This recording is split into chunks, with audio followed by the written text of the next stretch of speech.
अस्सलाम वालेकुम। आज हम बीफ़ के शामी कबाब बनाने जा रहे हैं। 1.25 किलो मैंने बीफ़ लिया है। इसको अच्छी तरह से धो के छोटे क्यूब्स में काट लें और 1 किलो मैंने चने की दाल धो के भिगो दी है।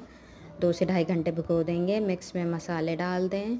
पूरी वीडियो मेरे चैनल पे मौजूद है, तो वहाँ देख सकते हैं यूट्यूब पे। गोश्त गल जाए तो जो पानी बचा है उसके अंदर चने की दाल डाल के इसको गला लेंगे आधा पौना घंटा तकरीबन। अब हमारा गोश्त गल चुका है, इसको मैश कर लेंगे।